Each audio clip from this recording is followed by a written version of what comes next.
my fellow YouTubers and my TikTokers and my followers. I gotta appreciate one major thing here is my followers.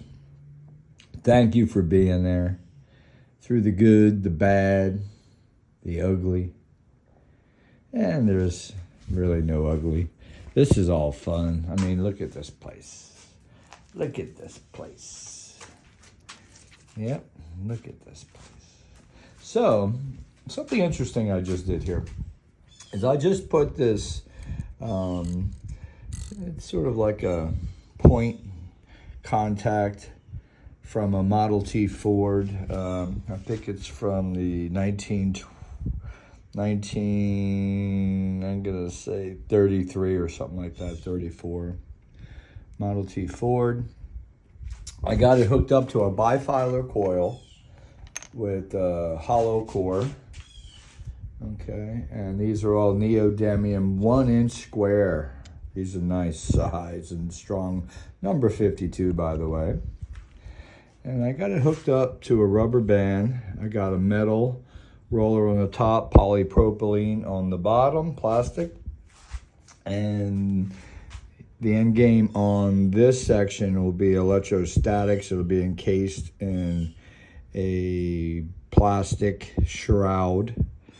And we'll have a contact from one end to the other, and we'll collect those in capacitors, and we'll take the subdivided energy and put it into its own capacitor. So the capacitor will have a hot side plate and then a dielectric, and then also a dielectric plate, cold energy on one side. The other side will be the hot, which will be concentrated. And then from there, we'll do some experiments on taking that concentration of positive or negative energy into and out of its concentration, and how to, we're subdividing right now. We're just taking an electron from the iron that's already there, and we're going to realign it and make the electron go onto the rubber band and then be collected. So there'll be two sides to the story here, and the one side is when, if you look at it, when this rubber band touches this metal plate, it becomes a contact for delivery for the collector to collect based on the contact of the rubber band. When the rubber band is on the plastic, it's basically the energy of the plastic, positive or negative, will be transferred over to the rubber band. And this is what I like about electrostatics. I'm really a big electrostatic fan. Right here at the point of the contact and the point on this side of the contact are your ins and outs of the element that you took from the iron here, per se the aluminum, per se the neodymium magnet, all in contact in a element form, not paramagnetic form at all. This is a nickel, little pieces of nickel I have. You can see how nickel sticks to these neodymiums really good. We'll do later experiments with that. Here we also have a bunch of elements. These are 1 1/4-inch square, 99.9%. And this here is number 51 SB on the periodic table. And let's pick up this one. Is going to be ZR number 40. And this one looks familiar. This one is ZN number 30, zinc. Yeah, there's a lot of these, and we do experiments with different elements. And for right now, so I got the Model T Ford contact here. I got a magnet on the back side of it. So when this turns itself on and off, it's a bifilar coil, about 49 ohms it's reading. It will not self-start. I do have a coil here that is probably 12 ohms, and it's self-starting, and it'll run just being connected as an oscillator. We'll get into that one later. This here, I wanted to do a little experiment. So on the 2N3055, I got a diode coming from the emitter to the base. From the collector, I got 3 diodes. I got 2 with the ribbon facing out and 1 with the ribbon facing in. So what I'm doing here is connecting the ribbon facing in to the contact here on one side. The other side, I have the ribbon facing out. So you would think that whatever energy this is, which is the north side, the negative, if you ribbon out, you're sending a positive out, and then if you have a ribbon in, you'd be doing a negative and a ribbon out. So my goal was here is to feed off of that, because what happens here is when this magnetic field goes, it activates the coil from north to north. And I have this wound purposely as a bifilar to when it's positive on the start wire, it puts a north pole out. So this will reflect this, push the wheel, and it's a continuum, it's a pendulum, if you can look at it that way. Now, on the receiving end, on one of the diodes coming out, and also splitting the positive on the battery, I got 24 volts here. All right, and 2 nice marine deep cycles. Beautiful batteries I have. They could take a lot of beat down, especially over here with my Tesla section. Getting ready to wind up some coils right here. Here's my coil winder. It's a counter for my producing AC wave, sine wave. Mr. Figueroa. Wind all these coils. These coils are 750 turns, 20 gauge. Shazam. Yeah, 20 so 24 volts. I'm getting ready to connect this. We'll fire this thing up right now. Back to where this light. The light is only for me to know that it's on and working in certain ways, but it's also has to be on because it burns out the transistor. And the transistor is not only switching, but it's also finding its resonancy within the circuit that I had developed here. So you're gonna have a yin from here as the feedback wire. So this right here, when this light goes on, the coil fed back into itself.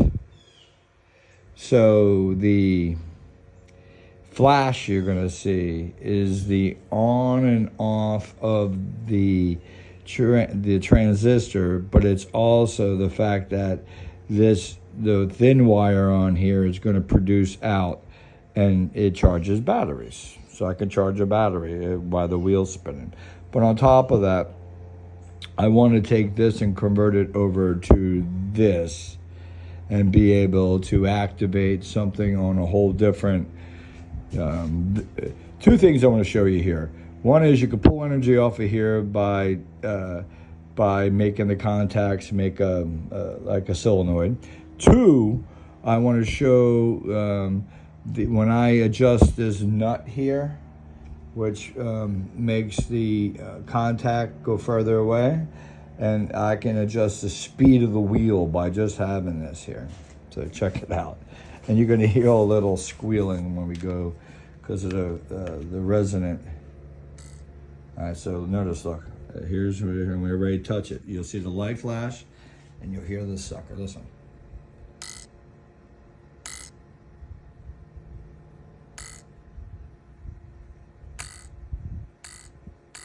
That's me touching, and that's its echo feedback.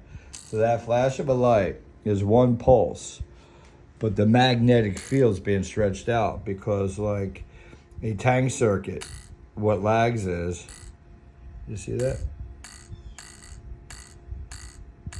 All right, let's go ahead and make the contact. System's on, okay? Battery's on, lights off, everything's on. Now it's relying on the magnetic field here.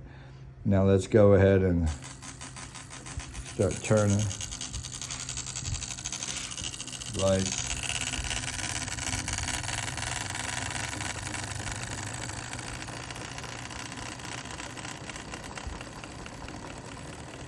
So you can see it's picking up speed.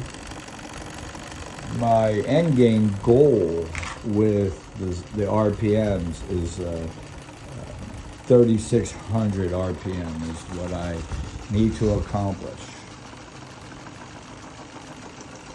We'll get into why it's 3,600. Do your math.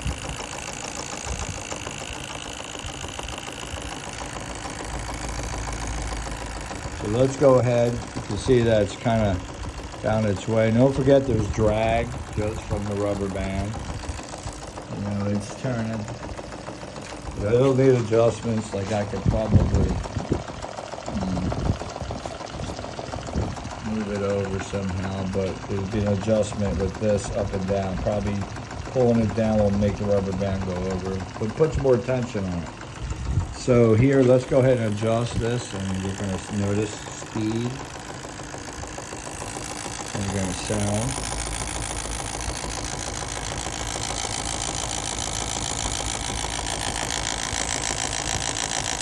Speed's getting faster.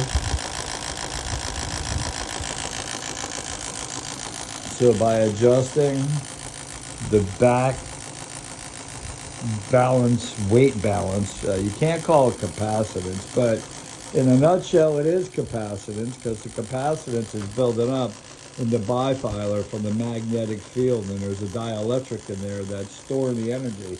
So there is a capacitance in between the dielectric and the wrappings of the wire. So it's a combination of capacitance. I always said energy needs a friend. There's a just like humans need a friend. So it's something to reflect off of, and you can see the speed has got faster, and now it's making more adjustments.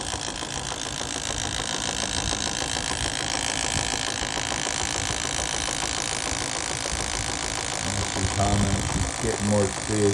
I guess I gotta hook up my tachometer I got sitting right there, digital one, and we'll start on working on accomplishing the speed even with the rubber band on. It'll go faster without that array, because there is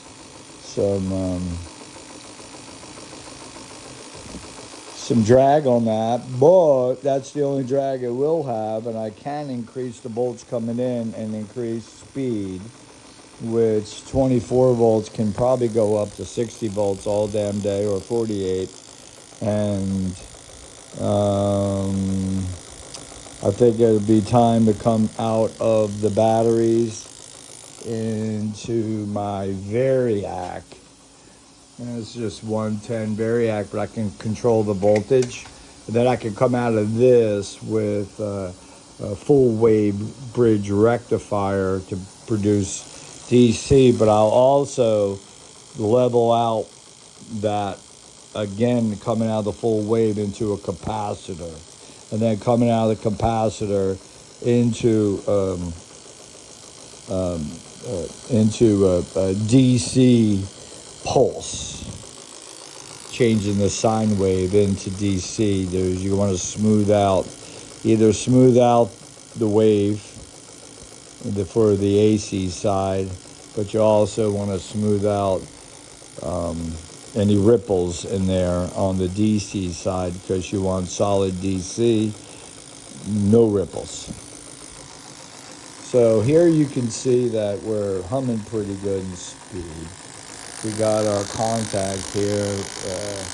Really got some nice gap to it. Now, if I went ahead and take this and connect it to one of the contacts,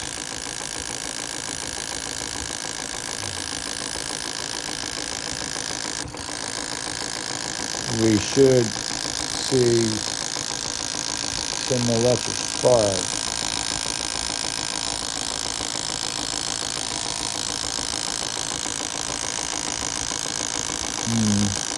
I don't want to mess with it right now, but that would be the goal, where that becomes a contact, make or break contact. Back to the friend thing. There's a big difference in the circuit here, or the system, from the relationship between the 1-inch square neodymium magnets north facing out and the coil, bifilar coil with the north facing out.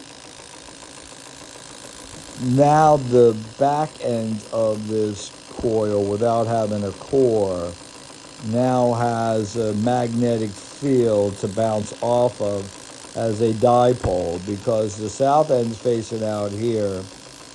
I have continued, I believe, the magnets in there so they don't suck in and pull apart, that they become where they push out, where north side's facing out. So it's a continuum of a dipole with north against north and north against north. FYI, it allows a nice wall to bounce off of, and you can see it picking up speed. So that goes to show me the relationship between the back end of this coil by adding this little buzzer contactor from a Model T Ford, 1934, 1933, around that area. That this wheel, it's angry. It wants to go. It wants to go. All right, well,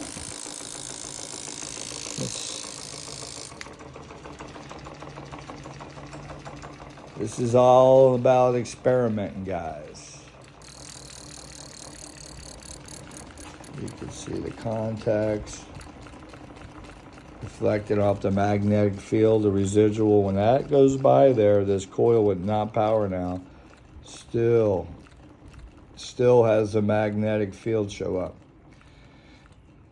We will do another episode where a core is in here, and I will show you the difference in the power now, because everything that we're doing here is smaller because there's no iron core in here, but it does allow the wheel to go faster.